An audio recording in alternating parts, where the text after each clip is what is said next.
What's up? It's Chad Altman here to do a video today, and I will be teaching you why no contact doesn't work. So, a lot of times, and I've had a few clients come to me and reach out to me and say, hey, I'm going through a relationship struggle. I've been reading online that the best thing for me to do is to do no contact. And I am like, don't think that that's what you should do. So, here, if you don't know what no contact is, right, there's a lot of overwhelming information on the internet that says if you're going through a relationship and say things go and you leave them and then decide you want to get back together with them, or they leave you, or there's a breakup, 9 times out of 10, there's going to be a lot of information. You know, if you Google like what to do after a breakup, it's going to say implement no contact. All these gurus out there, relationship experts, and there's a bunch of people online that is going to say, go no contact. And so what that means is that you don't call them, you don't text them, you don't message them on social media, you don't like their posts, whatever, right? So there's 2 different ways to look at this, right?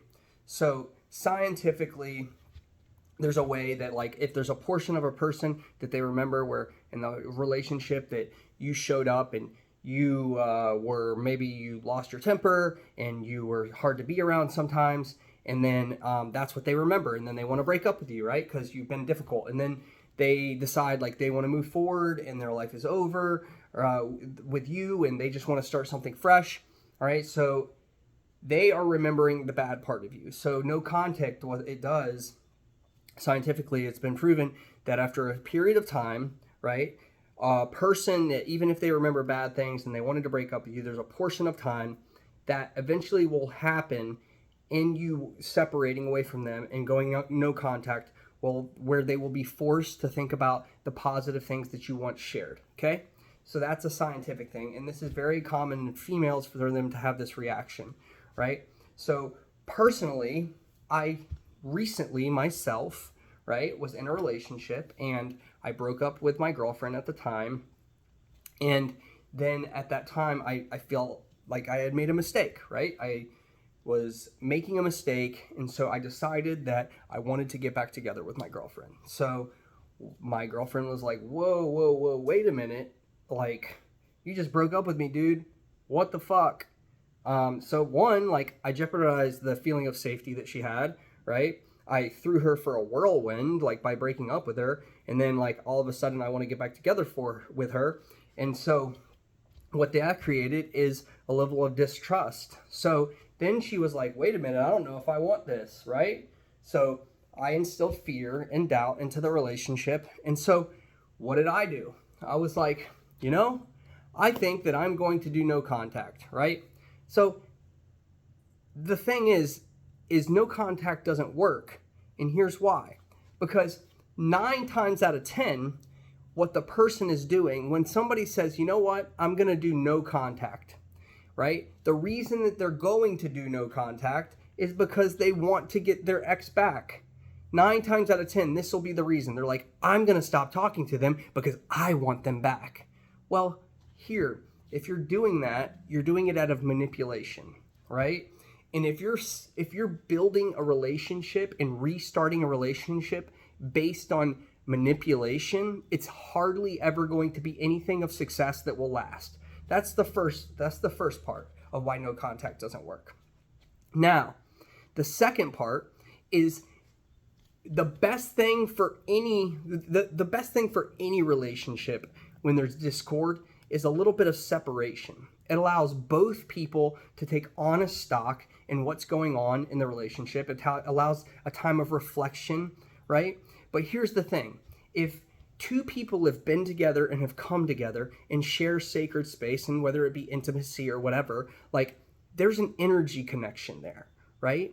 They are bonded through connection of intimacy and time share, and they come together. It's like, you know, and then even in biblical principles, sometimes they say like 2 become 1 or whatever through marriage. So there's an energy connection with your partner. So when you're away from your partner, right, and the energy is separated, there's still cords of energy that connect you guys together, right? So if you're over here and you're like, oh my God, I want her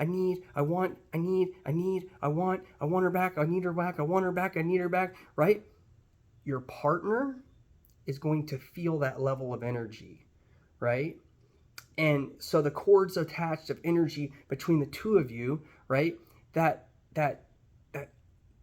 coming from scarcity, right? I've shared this in previous videos. If you're coming to a partner as of scarcity, like, I need you in my life to complete me. Without you, I am nothing, right? That is not an attractive quality within the universe, within partnership at all. Like, we need to come in a place of wholeness. I am whole and you add value to my life. Without you, it might be painful, like the breakup will be difficult, but I am still going to be firmly planted. I'm going to be strong within myself, and I am still going to be able to carry on, right? Attractive qualities is independency, being able to take things on, and so your partner needs to see that. So going no contact as a means, as a way of a manipulation tactic to bring that energy back to you, it's never going to be successful. And if it is, it's probably not going to last. But here, if we do this instead, this is how it can work, right? If instead we take a step back from the relationship, we look at our part in how we played into the dynamic of the relationship. If, say, your girlfriend was upset with you and she said you did this, and this, well, we need to take some honest self-reflection. We need to look at that. We need to look at, like, what was my part in this? What role did I play? Are these things actually true? Has this happened in a pattern in previous relationships, right? And then we need to turn and pull the energy to ourselves, right? If we take the energy that, like, of the breakup, and instead we turn the energy outward, like, oh, come back to me, I need you, I have to, scarcity again. But if we pull the energy towards ourselves, I'm going to take care of me, I'm going to, go out with my friends, I'm going to go do some other things, like, I'm going to go focus on my job, I'm going to focus on my career, I'm going to take care of my kids. If I start to do that, 9 times out of 10, I am going to become whole. I am going to be complete. I'm not going to come from a position of scarcity anymore. And a lot of times I see in situations like this, that girlfriend or that boyfriend will actually end up coming back because they're like, yo, wait a minute. Like, she's doing her thing, he's doing his thing, and she's looking good. She's taking care of herself again. But here's the beautiful thing, right? If you took that time to really take honest stock and look at yourself, here's 1 or 2 things going to happen. When that person comes back, you're going to be able to be like, you know what? You were right. I screwed up. I was being a little bit overbearing. I needed to be more respectful of your personal space, whatever the situation. Or 2, this what also could happen. You're going to realize that you're whole without them, and you're going to realize that that relationship never served you in the first place. So no contact doesn't work unless you're pulling energy. It shouldn't be called no contact. This is what it should be called. They broke up with me. I'm taking honest inventory and I'm taking care of myself, because I am not going to come from a place of scarcity. I'm going to come from a place of wholeness. I am complete without another human being, and I choose another human being to add to my life. So that's the way it should be. If you like this video, do me a favor, hit the like button. And if you want more content on how to handle life in different situations and a practical approach, subscribe to my YouTube channel for more videos like this in the future. And as always, I hope you guys have an amazing, blessed day. Take care.